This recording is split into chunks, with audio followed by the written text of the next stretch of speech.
Kota bar association के अध्यक्ष श्री मनोज पुरी ने जानकारी दी कि लंबे समय से माननीय न्यायालय अपर जिला एवं सेशन न्यायाधीश क्रम 1 कोटा की कार्यप्रणाली आचरण व्यवहार से परिषद के सदस्य आक्रोशित व्यतीत एवं नाराज है। अध्यक्ष श्री मनोज पुरी ने बताया कि उनके विरुद्ध शिकायत भी माननीय उच्च न्यायालय को प्रेषित की गई थी, लेकिन आज तक कोई कार्रवाई नहीं होना बताया। इसको लेकर दिनांक 12/11/2024 से एडीजे क्रम 1 कोटा न्यायालय का पूर्ण बहिष्कार किया जाता है। वहीं सभी अधिवक्ताओं को अपर जिला एवं सेशन न्यायालय क्रम 1 में पैरवी करने पर बार एसोसिएशन द्वारा रोक लगाई गई। सर, आपने एक प्रेस नोट जारी किया जिसमें एडीजे 1 की कार्यप्रणाली को लेकर कई सारे सवाल खड़े किए हैं। आज के कार्य बहिष्कार है।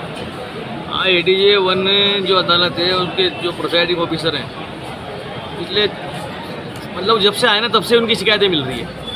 और जब से मेरे को भी 1 साल हो गया लगातार सीनियरों के साथ बदतमीजी से पेश आना, उनका व्यवहार मतलब इस एक स्तर का जो न्यायिक अधिकारी जो जिला न्यायाधीश के स्तर पर बैठा हुआ है उसके लायक उनका अधिकार व्यवहार नहीं है उस तरह का।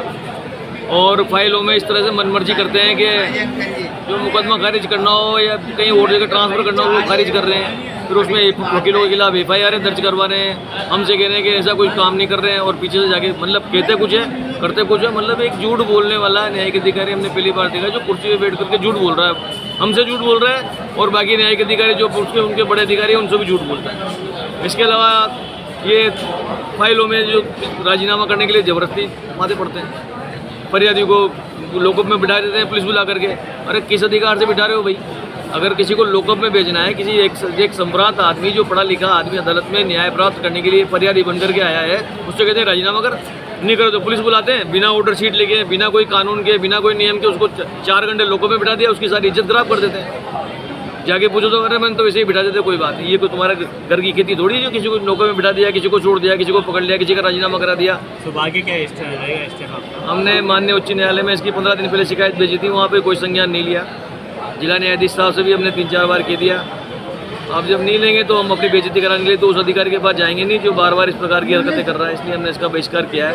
कितने हमने कल भी उच्च न्यायालय को उसकी सूचना भेज दी है, यहाँ के जो इंस्पेक्टिंग जज हैं उनको भी भेज दी है, रजिस्ट्रार को भेज दी है और जिला न्यायाधीश साहब को भी उसकी कॉपी दे दी है।